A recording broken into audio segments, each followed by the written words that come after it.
माता का दिया ना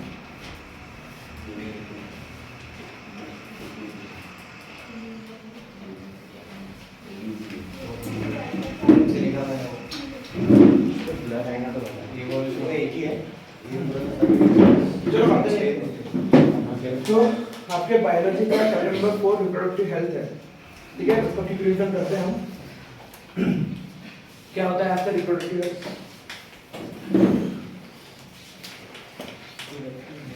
हाँ, इसलिए बोल रहा था मैं, बातें करो।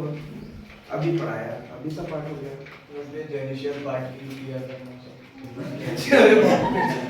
डायरेक्ट जेनेशन पार्ट की क्या करना? अरे वही था उसमें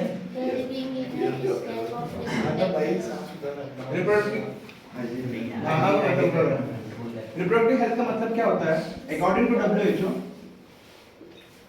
अगर आप फिजिकली, मेंटली, सोशली और बिहेवियरली चारों तरीके से ठीक हो, हेल्दी हो, तो आप क्या कर रहे हो? रिप्रोडक्टिव हेल्थ को मेंटेन कर रहे हो, ठीक है। और रिप्रोडक्टिव हेल्थ हमारे इंडिया की बहुत पुअर है because of the two main reason, that is lack of education, second one is poverty, ठीक है। हमारे यहाँ अर्ली मैरिजेस होते हैं। हमारे यहाँ क्या होता है? अर्ली मैरिजेस होते हैं। कब हो जाते हैं? पहले तो 14 इयर्स 13 इयर्स के एज में होते थे। फिर शारदा एक्ट आया। फिर क्या आया आपका? शारदा एक्ट आया। शारदा एक्ट ने क्या किया? आपके 14 इयर्स की एज को बढ़ा के कितना कर दिया? 18 इयर्स। अब आप 18 साल से नीचे एक लड़कियां मैरिज नहीं कर सकती। अभी रिसेंटली में 21 ईयर का चल रहा है लोकसभा में। अगर वो पास होगा तो आप मिनिमम क्राइटेरिया कितना हो जाएगा? 21। तो बिफोर 20 ईयर की एज तक कोई भी गर्ल चाइल्ड मैरी नहीं कर सकती, उनके फादर नहीं कर सकते। अगर ऐसा करते हैं तो उन्हें जुर्माना भी देना पड़ेगा, जेल भी हो सकती है, ठीक है। तो रिप्रोडक्टिव हेल्थ हमारी इतनी इंपॉर्टेंट क्यों है? क्योंकि हमारे इंडिया में रिप्रोडक्टिव हेल्थ की बहुत ज्यादा इश्यूज है due to sexually transmitted diseases या लैक ऑफ अवेयरनेस। हमारे यहाँ पे क्या हो रहा है? फीमेल, जो भी फीमेल है वो बहुत सारे डिसीज से ग्रस्त हो रही है, ठीक है। और नंबर ऑफ फीमेल डेथ, जिसको क्या बोलते हैं? सपोज नाटिलिटी रेट आपका, तो एक आपने सुना बर्थ रेट चाइल्ड का, ठीक है। वैसे ही बर्थ देने के टाइम पे कुछ फीमेल्स क्या हो जाती है? उनकी डेथ। तो वो भी इसी के अंदर पैरामीटर आता है। तो किसके अंदर? रिप्रोडक्टिव हेल्थ के लिए। तो गवर्नमेंट ने क्या मेजर्स लिए हैं इसको ठीक करने के लिए? What are the measures taken by the government to prevent or to increase the quality of the reproductive health? कौन-कौन से ऐसे मेजर्स हैं जो गवर्नमेंट ने एक्सेप्ट करे हैं रिप्रोडक्टिव हेल्थ को मेंटेन करने? बताइए। Awareness, very good. सबसे पहला क्या करती है गवर्नमेंट? आपकी अवेयर। कैसे अवेयर करती है? By advertisement. By advertisement, very good. By advertisement, by advertisement. और कैंपेन, वेरी गुड। कैंपेन करती है, सर्वे भी करती है, वेरी गुड। एड्स, एड चलाती है, ठीक है। न्यूज़पेपर में आर्टिकल्स देती है, नोटिस देती है, ठीक है। हाँ, तो ये गवर्नमेंट की चीजों के पहले तो अवेयरनेस। दूसरा क्या हो सकता है आपका? स्कूल में सेक्स एजुकेशन आपका स्टार्ट हो जाए, ठीक है। पर्टिकुलरली एक सब्जेक्ट ही बन जाए आपका sex education, compulsory for both boys and girls. ये कर सकते हैं। और क्या कर सकते हैं? काउंसलिंग कर सकते हैं आप, 1-to-1 काउंसलिंग कर सकते हैं। अगर आपके पास कोई आपको इशू है तो एक काउंसलर रख दो आप आपके स्कूल में, आपके हर एक इंस्टीट्यूट में जहाँ पे भी आप वर्क कर रहे हैं। वो काउंसलर क्या करेगी? आपसे 1-to-1 आपकी पर्सनल इशू से क्या करेगी? डील करेगी। और ये चीजें पूरी की पूरी क्या बोलते हैं? गोपनीय रहती है, हिडन रहती है, ठीक है। तो गवर्नमेंट ने इसी मेजर को सोचते हुए 1951 में एक स्कीम लेके आया जिसको क्या बोलते हैं? Family planning. कौन सी स्कीम लेकर आए? Family planning. और इसी का दूसरा नाम क्या है? Family welfare scheme. क्या है? देखो, फैमिली वेलफेयर स्कीम। अब इसका नाम बदल गया। अब इसका नाम क्या है? बोलो बोलो। RCH, very good. Revised reproductive child health, very good, very good. अब उसका नाम क्या हो गया? Reproductive child health care programme. और इसको देखते हैं अभी RBSK के डॉक्टर, जो भी आपके होम्योपैथिक आयुर्वेदिक वाले डॉक्टर है ना, उनकी भर्ती हुई है इनको देखने के लिए, मतलब छोटे बच्चों को देखने के लिए, ठीक है। जिसको क्या बोलते हैं? RBSK के डॉक्टर, ठीक है। तो यहाँ पे सबसे इंपॉर्टेंट क्वेश्चन आपका आता है कि कौन सी ईयर में? 51 में, ठीक है। अब देखिए इसके बाद हमको क्या पढ़ना है कि ये इंपॉर्टेंट क्यों, चैप्टर वाले इंपॉर्टेंट क्यों है? क्योंकि हम लोग क्या करते हैं, जब भी कोई गर्ल चाइल्ड प्रेग्नेंट होती है तो सबसे पहले क्यूरियोसिटी होती है कि बॉय का चाइल्ड है या गर्ल चाइल्ड है। जो एजुकेटेड पर्सन है वो सबसे पहले क्या क्वेश्चन पूछेगा, whether the child is healthy or not, whether the child is healthy or not. अगर गांव में अगर सपोज आप चले गए, सपोज किसी का 2 लड़की है तो वो क्या चाहेंगे, तीसरा बच्चा कौन हो, लड़का हो। या सपोज किसी का 3 लड़के भी है, किसी का 2 लड़के भी है, तो वो क्या चाहेंगे, तीसरी बच्ची क्या हो हमारी लड़की। मेंटालिटी रहती है।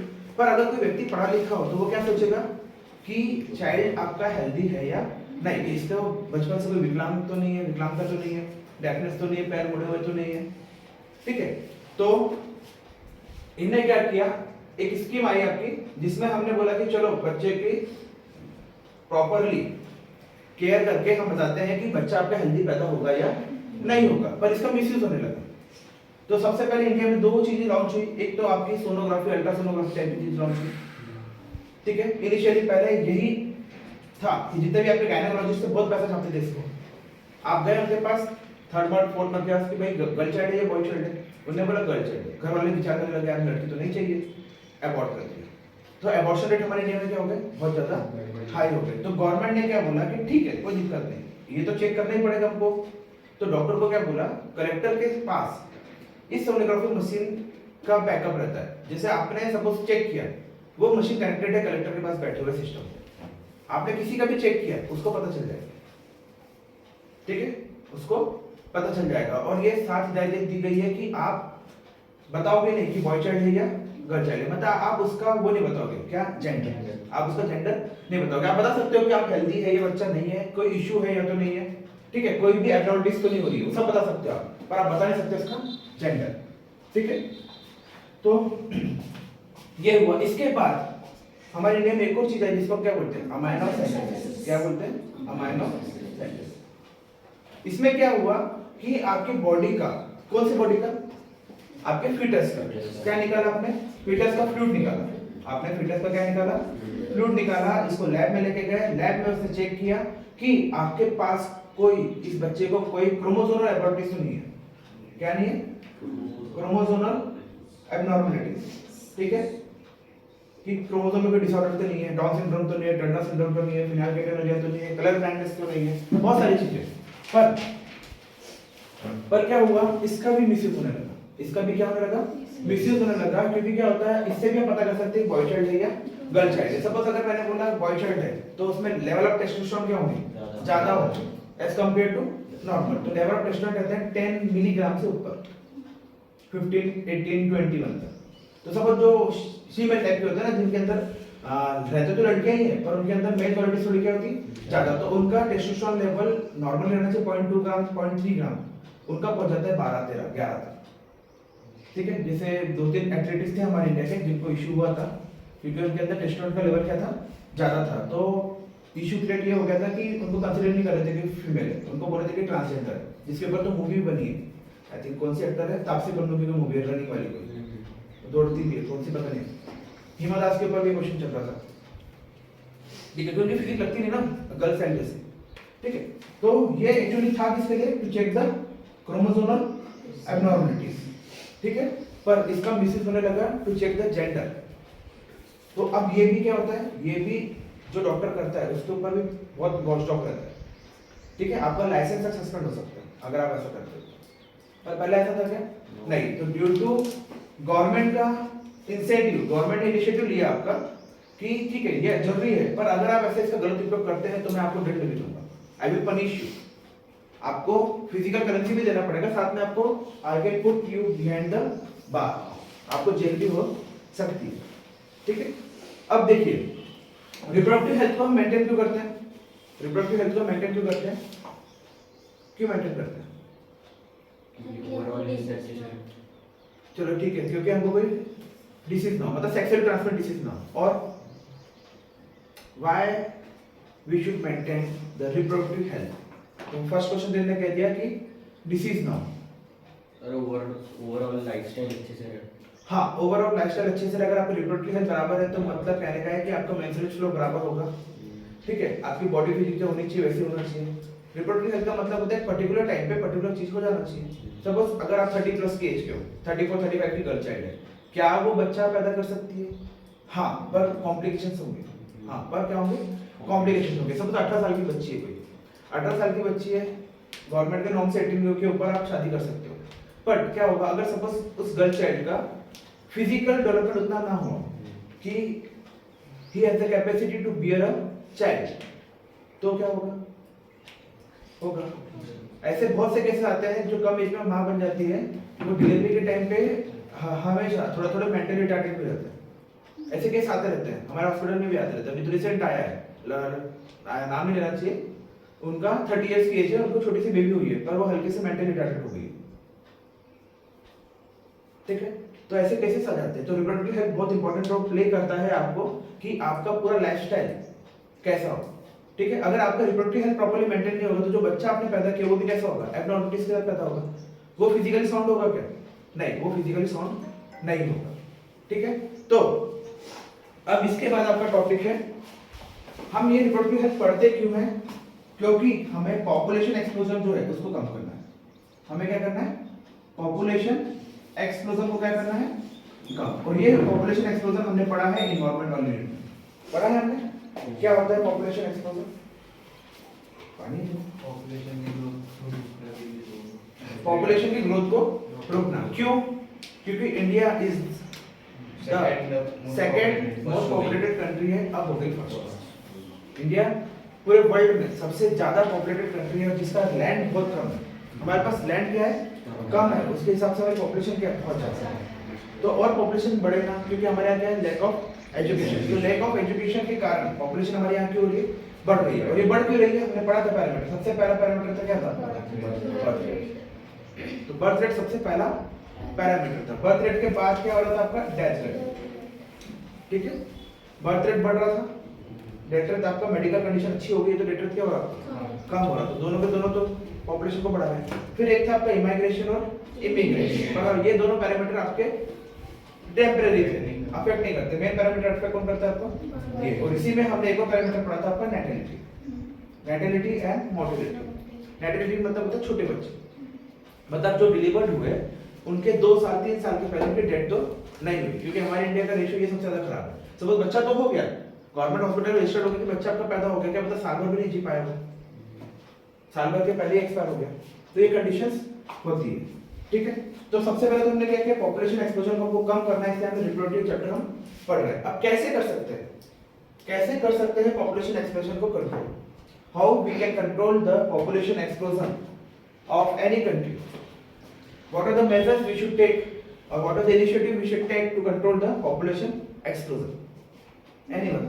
मैरिज की एज बढ़ानी चाहिए। मैरिज की एज बढ़ानी चाहिए। मैरिज की एज को बढ़ा देना चाहिए। ठीक है, 18 साल से 25 साल कर देते हैं ना, 30 साल कर देंगे। तुम बोलो तो शादी नहीं करते। सही है। Using of various contraceptive methods. Very good, using of various contraceptive method. Very good, सबसे पहले तो हो गया आपका using of various contraceptive method. ठीक है, और जो पेरेंट को 2 चाइल्ड है उनको इनिशिएटिव देना। किस चीज का? पेरेंट को 2 चाइल्ड है तो तीसरा चाइल्ड करो, नहीं, चौथा करो।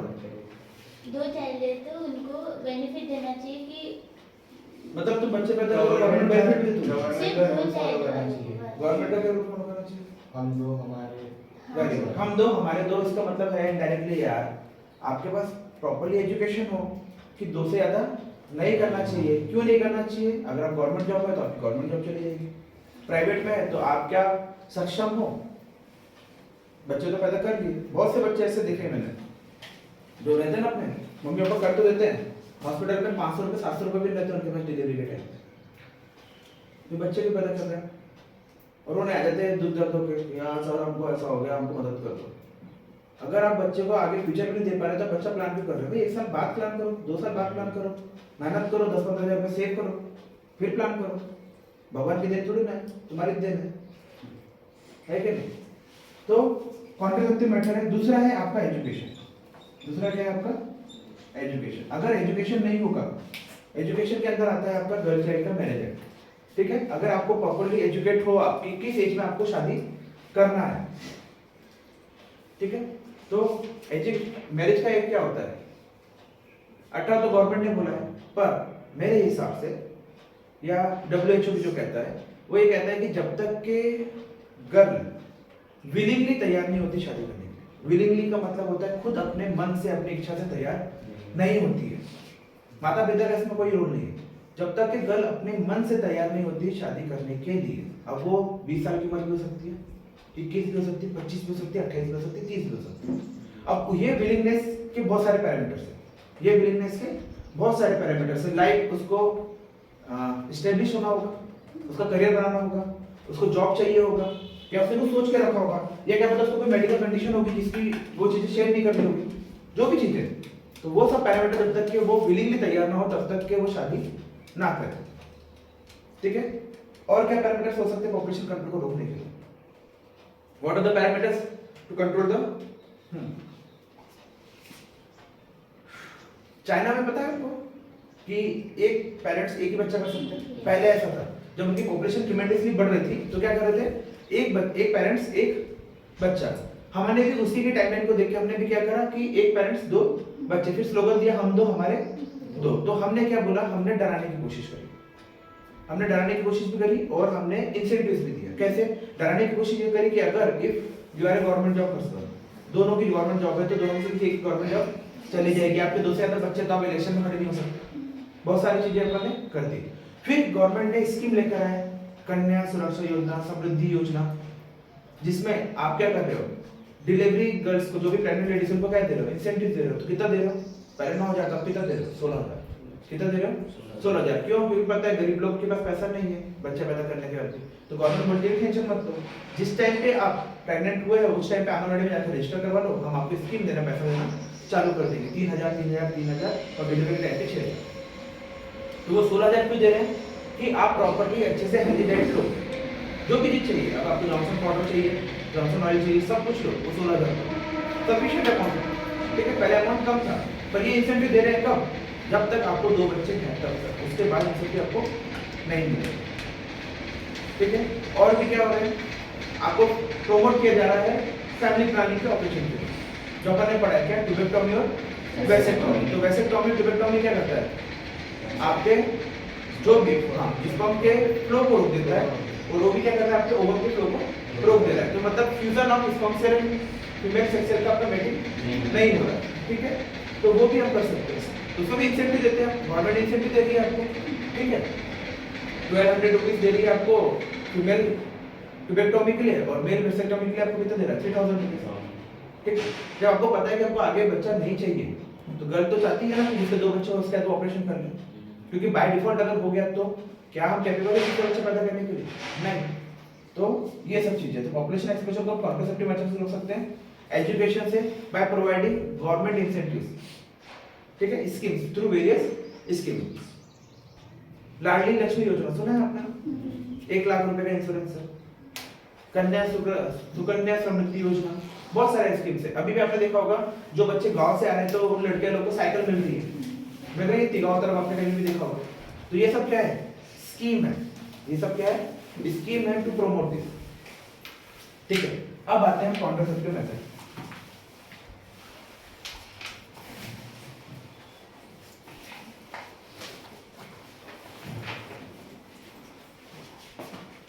हाँ Ashwin, what are the advantages or what are the qualities of good contraceptive? And what are the features of good or ideal contraceptive? Cheap price में अच्छा हो गया। Very good. चीप प्राइस में अच्छा हो गया क्या? मतलब जो उसके साइड इफेक्ट ना हो। इसके साइड इफेक्ट ना हो। Very good. अगर आप कोई मेडिसिन ले रहे हो, आप अगर कोई केमिकल ले रहे हो तो उसके साइड इफेक्ट तो होंगे ही, पर मिनिमम, मतलब पता ना चले, अगर वो भी तो हल्का सा हेडेक वोमिटिंग जैसा लगे। तो what are the features of ideal contraceptive method? What are the features of ideal contraceptive method? आप लोग के पेपर चेंज हो जाएंगे आज रात को, और 22 को, सॉरी 22 मंगलवार का पढ़ रहा है, उस दिन पूरे नोट्स मिल जाएंगे आपको फिजिक्स और केमिस्ट्री के हर एक चीज। हाँ, what are the features of ideal contraceptive method? Easy to available. Easy to available, very good. तो हर केमिस्ट्री शॉप में इजीली अवेलेबल होना चाहिए, Easy to easy to use. हाँ Easy to use, easy to use, affordable, easy to use, very good, affordable, affordable ठीक है, money में नहीं, हाँ अफोर्डेबल। श्रद्धा 10 को कितना लिखा तुमने? reusable, कर सकते हैं, पर हम लोग इसको अवॉइड करते हैं। डायफ्राम को हम यूज कर सकते हैं, it can be washable, it can be use, condom can be usable, पर यूज नहीं करते।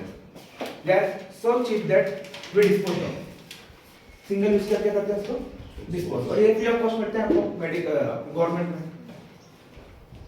और it should be eco-friendly, कह सकते हो इको फ्रेंडली, क्योंकि जो भी कॉन्डम्स है उसका जो जेलेटिन है आजकल जो यूज कर रहे हैं, जो प्लास्टिक मतलब जो यूज कर रहे थे वो प्लांट का डेरिवेटिव, तो वो रियूजेबल है, मतलब आपका बायोडिग्रेडेबल है, ठीक है। प्लास्टिक हम यूज नहीं कर रहे, हम क्या कर रहे हैं, प्लांट का डेरिवेटिव लेटेक्स यूज कर रहे हैं। तो जो लेटेक्स है आजकल तो फ्लेवर्ड लेटेक्स भी आ रहा है, तो वो जो भी चीज लेटेक्स है आपके, वो क्या हो रहे हैं आपके प्लांट का डेरिवेटिव है, तो दे आर बायोडिग्रेडेबल। और केदार फ्रेंडली, क्या फ्रेंडली हो मतलब फ्रेंडली, हाँ मतलब आप, हाँ आप उससे फ्रेंडली हो, ठीक है, वेरी गुड, आप उससे फ्रेंडली हो, मतलब घबराहट ना हो कि भाई बोलता कौन सी दवाई खा ली, कुछ हो तो नहीं जाएगा, ठीक है। और less side effects, very good, less side effect मेरे वहाँ नो साइड इफेक्ट नहीं, मतलब कम, जितना कम हो सके नहीं अपन तो चाहते हैं कि खोजना खोजना। वो तो होंगे थोड़े बहुत। अगर तो तूने कोई मेडिसिन लिया तो बस आपको पैरासिटामोल दिया या आपको कोई ओमिकाइंड का कोई टैबलेट दिया, उसमें लिखा हुआ है कि भैया आप ये दवाई खाओगे तो हल्का सा साइड इफेक्ट आपको हो सकता है, उल्टी आ जाएगी, और सीधे आप जान के सोचेंगे आपको सही में उल्टी ऐसा लग रहा है, आपको लग ही रहा है उल्टी, ठीक है, डॉक्टर ने बोला ठीक है। तो वो मेंटेलिटी रहता है, सर्दी और जैसे हम बोलते हैं ना, अरे ये दवाई खाओ आप रात तक ठीक हो जाओगे, तो अपन अरे खा लियो आराम से हो जाओ, मेंटल पीस जरूरी है, ठीक है। तो ये कैरेक्टर्स याद रखना, ये पेपर में आता है, ये कैरेक्टर्स पेपर में आता है, ठीक है। इसके बाद कौन सी हड्डी है हमारी, कॉन्ट्रासेप्टिव मेथड के टाइप, कॉन्ट्रासेप्टिव मेथड के टाइप। तो इसको नॉर्मली 3 टाइप में क्लासिफाई किया गया, हमने डिटेल में पढ़ चुका है, इसका वीडियो पे अपलोड है, डिटेल में हमने पढ़ चुके हैं, जिसका वीडियो अपलोडेड है और डिस्क्रिप्शन बॉक्स में दिया हुआ है। तो देखिए कॉन्ट्रासेप्टिव मेथड नॉर्मली 3 टाइप के होते हैं, एक आपका नेचुरल, एक आपका केमिकल, और एक है आपका सर्जिकल, ठीक है। नेचुरल मेथड ही नॉर्मली आपका क्या होता है, चलो सॉरी यहाँ पर एक और है आपका physical barrier, physical barrier. Actually natural method जैसा टॉपिक होता नहीं है, पर चलो बताइए। Contraceptive methods are classified into 4 types, first one is the natural method, second physical barrier, third chemical, and fourth one is surgical. What do you mean by natural barrier? What do you mean by natural barrier? Anyone?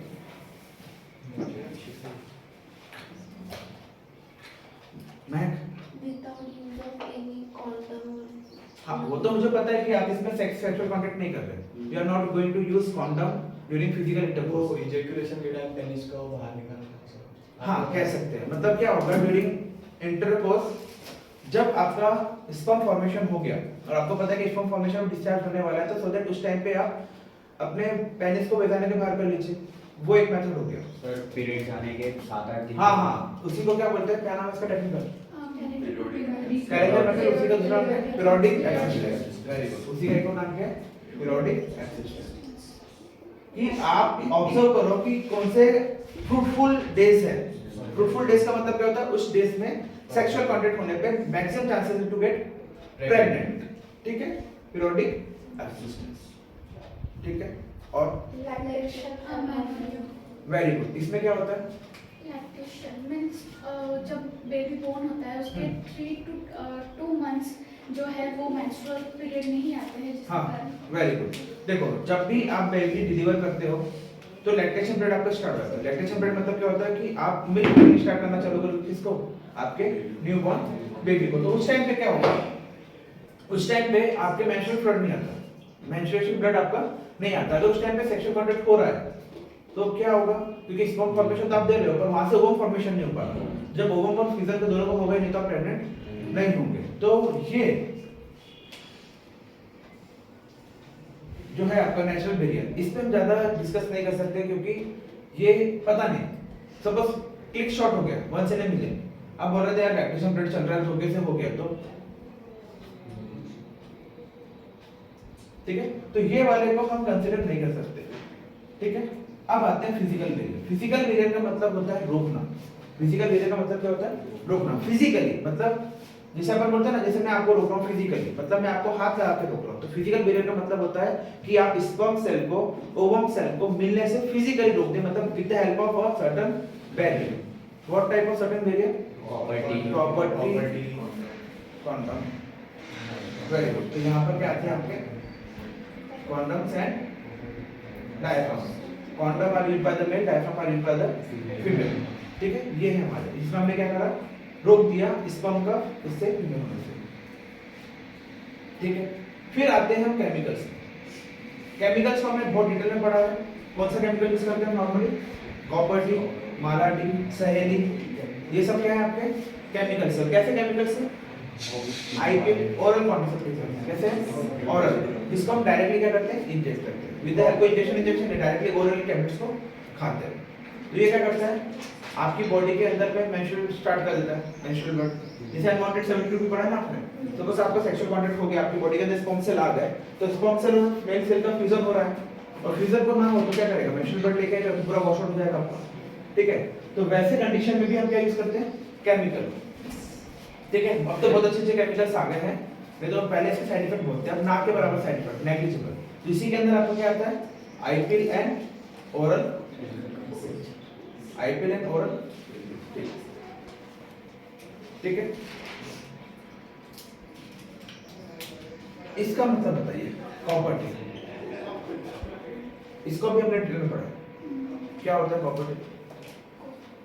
Copper के ion से sperm की motility कम। Very good. Copper T का आपका ऐसा एक instrument रहता है जिसको हम वेजाइनल्स में फिट करते हैं, और होता क्या है? कॉपर्स जो रहते हैं, कॉपर्स के आयंस होते हैं जो क्या करते हैं? स्पर्म की मोटिलिटी को, आपके स्पीड को क्या करते हैं? रोक देते हैं, ठीक है। वो मिल नहीं पाते, ठीक है। सर्जिकल मेथड, सर्जिकल मेथड में हमने दो मेथड पढ़े थे, एक फीमेल के लिए पढ़ा था और एक हमने मेल के लिए पढ़ा था। फीमेल के लिए हम पढ़े थे, इसको क्या बोलते हैं? ट्यूबेक्टोमी। क्यों? क्योंकि हम इसमें क्या करते हैं? फैलोपियन ट्यूब को कट करके क्या करते हैं? नॉट करते हैं। Very good. कट करके नॉट करते हैं, उसमें क्या करते हैं?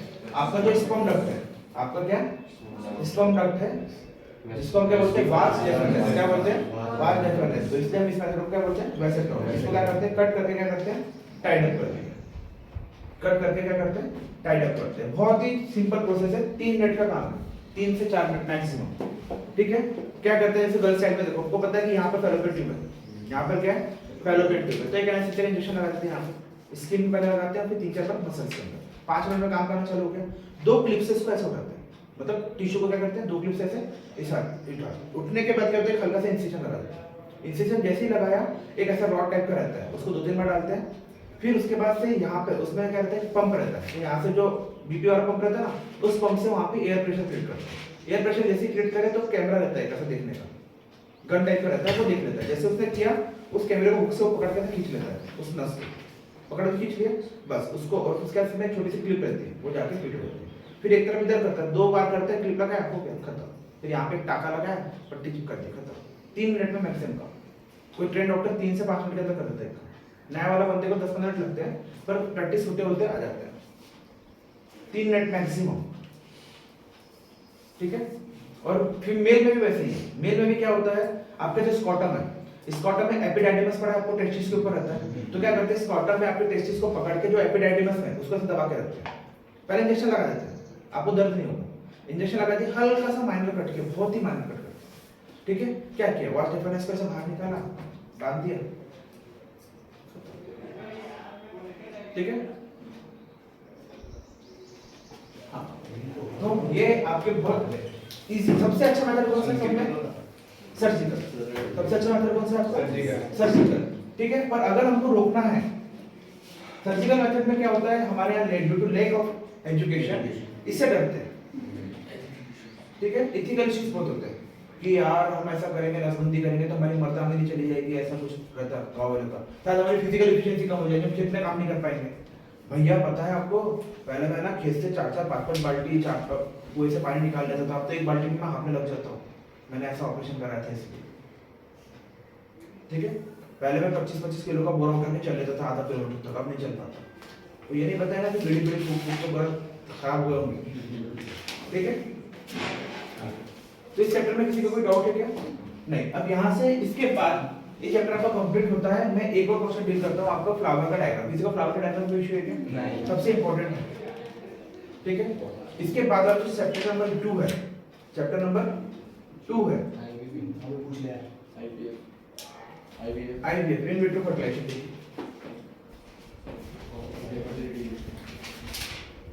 आईवीएफ में देखो क्या होता है, इन विट्रो फर्टिलाइजेशन। अब ये दो टाइप का है। इन विट्रो फर्टिलाइजेशन में आप आउटसाइड करवा रहे हो, मतलब होता क्या है, जो भी कपल्स या तो आपका स्पर्म फॉर्मेशन नहीं हो पा रहा, क्या नहीं हो पा रहा, देखो इसमें कंडीशंस क्या होती है आईवीएफ में। या तो आपका स्पर्म फॉर्मेशन नहीं हो रहा, सबसे पहली कंडीशन मेल में, या फीमेल में आपका ओवम फॉर्मेशन नहीं हो पा रहा। पहले तो कंडीशन सबसे इजी है, या तो स्पर्म ही नहीं बन रहा या तो ओवेन नहीं बन रहा। तीसरी कंडीशन ये है कि आपका स्पर्म तो बन रहा है पर स्पर्म के मोटिलिटी रेट कम है, उसकी स्पीड कम है। स्पर्म की मोटिलिटी रेट क्या है, उसकी स्पीड कम है, ये हो सकता है। या तो नंबर ऑफ स्पर्म सेल वो लेस बन रहा है, नंबर ऑफ स्पर्म सेल क्या बन रहा है, लेस बन रहा है। क्यों? क्योंकि पता है आपको रेशियो कितना पता है, एक रेशियो करोड़ों में है।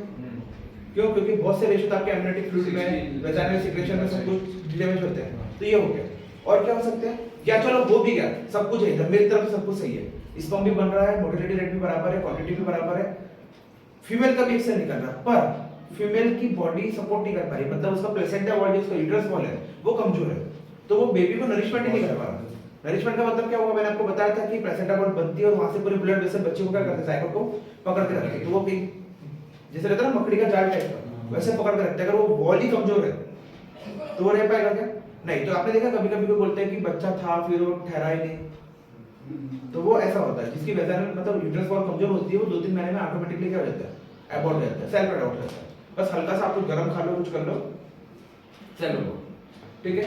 कुछ एक पेशेंट भी हमारे पास ऐसा आया था जो मतलब बोल रहा था कि गांव से आया तो बहुत सारे 10 के कूद आया उसमें, रहता है ब्रेकर से नॉट, तो उससे भी हो जाता है 2-3 महीने की छुट्टी में, मतलब पेट आप प्रेग्नेंट हो तो हो जाता है, ठीक है। तो बहुत अल्ट्रा केयर करना जब प्रेग्नेंट हो, विलिंगली प्रेग्नेंट हो, ठीक है। अब देखो आईवीएफ में करते क्या, आईवीएफ में हमने स्पर्म सेल निकाला, हमने क्या किया आईवीएफ में स्पर्म सेल को निकाला।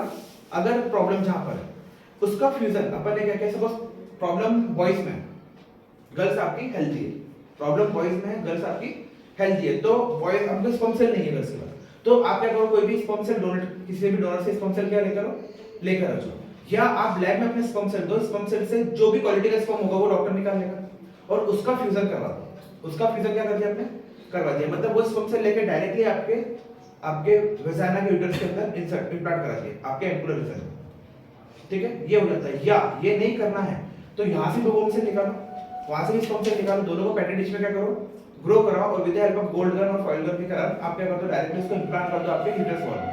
मतलब यहाँ पे फर्टिलाइजेशन आप आउटसाइड द लैब करवाओ, फर्टिलाइजेशन आपने कहाँ करा दिया, लैब में। और इसी कंडीशन को क्या बोलते हैं, इन विट्रो फर्टिलाइजेशन, और इसी को क्या बोलते हैं, टेस्ट ट्यूब, इसी को क्या बोलते हैं, टेस्ट ट्यूब। और कोई डाउट है?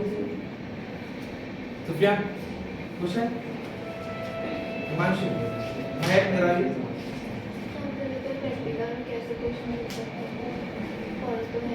देखिए चलो ये भी डिस्कस कर लेता हूँ। देखो क्वेश्चंस कैसे पूछेंगे आपसे बायो के प्रैक्टिकल, ठीक है। तो सबसे अच्छा प्रैक्टिकल होता है तो बायो में ही होता है, फिजिक्स केमिस्ट्री बायो में। क्यों होता है देखिए, अब वो मान के चलते कि आपको मेन सब्जेक्ट बायो है तो बायो के क्वेश्चन को आपसे पूछेंगे।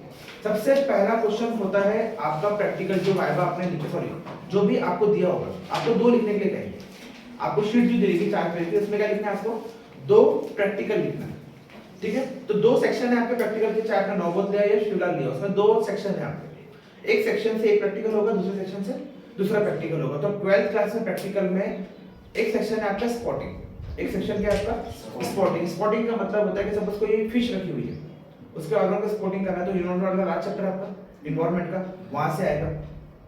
या सपोज कोई एनिमल रखा हुआ है उसको रटो, या कोई स्लाइड रखी है, ठीक है। तो 2 क्वेश्चन आपके आएंगे और एक साथ में क्वेश्चन आएगा आपको प्रोजेक्ट का, एक क्वेश्चन किसका आएगा आपका प्रोजेक्ट का। ये तीनों चीज आपको लिखना है। अगर आपके स्कूल वाले ने प्रोजेक्ट नहीं बनाया तो थोड़ी दिक्कत की बात, देख लेना, ठीक है। तो प्रोजेक्ट का क्वेश्चन रहता है। अब मेन मैक्सिमम टीचर क्या होता है कि उसी में से क्वेश्चन पूछते हैं। मैक्सिमम टीचर क्या करते हैं, उसी में से क्वेश्चन पूछते हैं। सपोज आपका क्वेश्चन आ गया dissection of a flower, question क्या आ गया आपका डायसेक्शन ऑफ अ फ्लावर, कि कैसे फ्लावर का डायसेक्शन करते हैं। तो वो आपके सामने फूल रख दिया, ये फूल नहीं भी रखा तो सबसे पहला क्वेश्चन क्या पूछेगा, व्हाट इज फ्लावर, या डिफाइन फ्लावर। तो आपने बोल दिया it is the most colourful part of the plant, वो नहीं चाहेगा, वो क्या बोलेगा, इट इज अ मॉडिफाइड, बस ये खत्म हो गया। इसके बाद सपोज आपसे क्वेश्चन नहीं बना, आपसे क्वेश्चन नहीं बना कि मेरे को एग्जैक्ट डेफिनेशन नहीं आई, एग्जैक्ट डेफिनेशन नहीं आई, तो इस कंडीशन में क्या करोगे, पहले आप एक दो बार क्वेश्चन आंसर करने की कोशिश करो, उससे पास पहुंचने की कोशिश करो कि flower is the female reproductive part of a plant, ऐसा सब कुछ मतलब बोलो, सही बोलो, पर एग्जैक्ट सही नहीं है, पर सही तो है, तो वो बोल के काम चलाओ। और अगर वो उसका दिमाग पढ़ लेना कि वो सुनना चाह रहा है या नहीं, तो अगर ऐसा क्वेश्चन नहीं बना तो डायरेक्टली बोलना sorry sir I am unable to recall, मैं याद नहीं कर पा रही, मैंने पढ़ा था सर पर मैं याद नहीं कर पा रही। तो वो कोई आपको गुस्सा नहीं करेगा, वो क्या करेगा, फिर अपना दूसरा क्वेश्चन पूछेगा आपसे। अब वो पूछेगा what is the function of receptacle, या what is the other name of pistil, ठीक है, ऐसे क्वेश्चन पूछना चालू करेगा। What do you mean by bisexual flower, give two example of a bisexual flower, what is monosexual flower, what type of flower are generally found on the monocot plants, ऐसे question को आपसे उसी topic से पूछेगा, ठीक है। अब दूसरा क्वेश्चन आएगा आपका स्पॉटिंग वाला। स्पॉटिंग में क्या होता है, आपको पता करना पड़ता है, स्पॉटिंग में आपको पता करना पड़ता है। तो हर लैब में आपके फ्रॉग रखे हुए हैं, फिश रखे हुए हैं आपके मतलब लिक्विड के अंदर में। वो लिक्विड कौन सा है, दो टाइप के लिक्विड होता है। अगर नॉर्मली आपको कोई डेड ऑर्गेनिज्म है जिसको आपने एक बार कांच के अंदर पैक कर दिया, तो वो होता है आपका एल्कोहल, वो क्या होता है आपका एल्कोहल। पर अगर उसको आप स्पेसिमेन को वहां से निकाल रहे हो और स्टडी कर रहे हो, देन वापस उसी स्पेसिमेन में डाल रहे हो, तो वो लिक्विड होता है आपका फॉर्मल्डिहाइड। क्या होता है, फॉर्मल्डिहाइड। जैसे आप सपोज मेडिकल इंस्टीट्यूट में होते हो और आप वहां से कोई मतलब बॉडी को निकाल के डायसेक्ट करके फिर वापस रखते हो, तो वो क्या आपका फॉर्मल्डिहाइड। तो अगर आपके स्कूल में टीचर ने पूछा तो आप डायरेक्टली आंसर करना फॉर्मल्डिहाइड, वो एल्कोहल तक पहुंचेंगे नहीं, ठीक है। उन्होंने जो पढ़ा है उनके लेवल में वो फॉर्मल्डिहाइड है, तो डायरेक्ट आंसर क्या बोलना, फॉर्मल्डिहाइड का लिक्विड। अब वो पूछेगा what are the adaptive features of fish plant, हमने पढ़ा है इसको, तो आप क्या बोलोगे, सर दे हैव गिल्स, देखो यहाँ पे गिल्स दिख रहे हैं, which help them to absorb oxygen from the water, ये है they have fins, they have stripline body, so that वो वाटर में इजीली क्या कर सके, मूव कर सके। कैक्टस लाके रख दिया, तो पूछेगा what are the characteristic features of a cactus plant, तो आपको बताना है कि इसका साइनिक सरफेस है, इसकी सर्कुलेंट स्टीम है, लीव्स नहीं है, leaves are converted into spines, ठीक है। वाटर होल्डिंग कैपेसिटी आपकी ज्यादा है, रूट्स कैसे हैं, ज्यादा डीप होंगे, लॉन्ग होंगे, इन सर्च ऑफ वाटर, ऐसे क्वेश्चंस आपसे पूछेगा। फिर तीसरा क्वेश्चन आता है आपका प्रोजेक्ट। तीसरा क्वेश्चन क्या आता है आपका, प्रोजेक्ट। तो प्रोजेक्ट टॉपिक आपके वेरी कर सकते हैं, प्रोजेक्ट टॉपिक आपके वेरी कर सकते हैं। सपोज अगर क्वेश्चन आ गया सेक्स एजुकेशन, प्रोजेक्ट आपका क्या है, सेक्स एजुकेशन है, या सपोज आपका क्वेश्चन आ गया वर्ल्ड एड्स डे के ऊपर, जो भी आपके टीचर ने आपको दिया होगा उस प्रोजेक्ट को एक बार पढ़ना। कहने का मतलब ये जो भी एक्टिव आप लिख रहे हो उसको आपको एक दो बार पढ़ा होना चाहिए। ऐसा नहीं कि आप सिंपल मुंह उठा के पहुंचे, आपको यही नहीं पता है आपको सच बताऊं, वाइवा क्या होता है, वो 2 मिनट में समझ जाता है कि आपने प्रैक्टिस कॉपी खुद बनाई है नहीं, पता है। वो डायरेक्टली आपसे पूछ लेगा प्रोजेक्ट में क्या लिखा, या आपने किसी से टिपा होगा तो आपने उसको पढ़ा ही नहीं, आपने सिर्फ क्या करा, उसको उतार दिया। अगर आपने सपोज चोरी भी कर रहे हो, उतार भी रहे हो, तो कम से कम एक दो बार पढ़ लो। वाइवा आपने नहीं लिखा, आपने अपनी छोटी बहन से लिखा है, बड़े भाई से लिखा है, जैसा भी किया, तो कम से कम भाई एक बार पढ़ लो। सब नहीं पढ़ो तो जो वाइवा आपने लिखा है कॉपी में, जो भी वाइवा मतलब जो भी प्रैक्टिकल आपने लिखा है आपने कॉपी में, 2 प्रैक्टिकल लिखना है और 1 प्रोजेक्ट लिखना है, उतना तो पढ़ लो। समय मिलता है, सब विषय समय मिलता है। जिसका A B C roll number है उनको थोड़ी दिक्कत होती है, वो थोड़ी जल्दी जल्दी पहुंच जाते हैं। वाइवा अगर आपका एग्जाम में आपको जल्दी आ गया तो ठीक है, A B C वाले थोड़े दिक्कत रहते हैं, पर जिसका नाम आखिरी में S T U V वाले को दिक्कत नहीं है, ठीक है, तब तक आराम से क्वेश्चन पूछ लीजिए। तो वाइवा का इतना इशू नहीं है, बस ये है कि आपको कॉन्फिडेंट रहना है। अगर आप कॉन्फिडेंट हो, आपको पढ़ा है आपने, तो आप आंसर कर दीजिए। ऐसा नहीं है कि जरूर सटीक कर पाए। और जब आपको लगा कि वाइवा मेरा बहुत ही खराब चल रहा है, जब मेरे से उन्होंने 3-4 क्वेश्चन पूछे और मुझे कुछ भी नहीं आ रहा, उस कंडीशन में क्या करें। सपोज आपसे क्वेश्चन पूछा, 3-4 क्वेश्चन पूछे उसने, सिंपल क्वेश्चन पूछे, दिमाग में नहीं आ रहा, उन्होंने बोला एड्स का फुल फॉर्म बताओ, what are the causing organism of AIDS, नहीं आ रहा, हो गए नर्वस, इतना इजी क्वेश्चन भी नहीं आ रहा, तो क्या करें इस कंडीशन में। तो उस कंडीशन में रोने मत बैठ जाना। लड़के लोग शास्त्र बोलते हैं, लड़के लोग रो देते हैं वाइवा में, अरे सर अब क्या होगा, हमारा तो 12th है, ऐसा नहीं, रोना नहीं। तो क्या करो, क्या फिर आप शांत रहेंगे, तेरे को बराबर 20 नंबर आ बराबर 20 दिमाग में चला था सामने का। उस टाइम पे देखो क्या करना पड़ता है। अगर आपसे कुछ भी नहीं पता तो सर से बोलना sorry sir I am getting nervous sir मैंने टॉपिक पढ़ा था पर मुझे याद नहीं आ रहा। तो फिर सबसे पहला क्वेश्चन सर बोलेंगे बेटा आपने क्या पढ़ा, आपने जो पढ़ा वो बता दें। तो वो आपको प्लस पॉइंट है, आपने जो अच्छे से पढ़ा हुआ एक टॉपिक दो टॉपिक आपको अच्छे से करके जाने से। बस आपने बोलते हैं कि सर मुझे कैंसर आता है, मैंने कैंसर पढ़ के आया, ठीक है। अब वो पूछेगा डिफाइन कैंसर, तब आप फट से बोलोगे abnormal growth of the cells. बोलेंगे what are the types of cancer, आप बोलोगे sir benign and malignant. What are the agents that cause cancer, तो आप बोलोगे ऑन्कोजेनेसिस, ठीक है। बस 3 क्वेश्चन दे पूछ लिया उसने आपसे, तीनों आपने आंसर कर दिए, आपका हो गया। पर अगर आपने धोखे से टॉपिक बोला जो आपको नहीं बनता तो फिर दिक्कत की बात है, तो फिर दिक्कत की बात है। तो कहने का मतलब ये है कि सबसे पहला क्वेश्चन फ्लावर को अटेम्प्ट करना, क्योंकि फ्लावर सबसे ज्यादा पूछते हैं। क्योंकि डायसेक्शन में सबसे इजी चीज जो है वो क्या है, फ्लावर। इजीली अवेलेबल है, इजीली अवेलेबल है, ठीक है। तो फिश लाके रखने वाला नहीं, पर वो फ्लावर लाके रखेगा। और मेडिकल प्लांट्स थोड़ा पढ़ लेना। मेडिकल प्लांट्स जो है आपके नीम, तुलसी, अर्जुन, शीशम, चिंचोना, ठीक है, धतूरा, हाँ ये सब, ये मेडिकल प्लांट्स आप पढ़ लेना है, ठीक है। क्योंकि मैंने जब पास्ट ईयर था मैं, तो मैंने ये मेडिकल प्लांट्स ही प्रोजेक्ट में दिया था, ठीक है।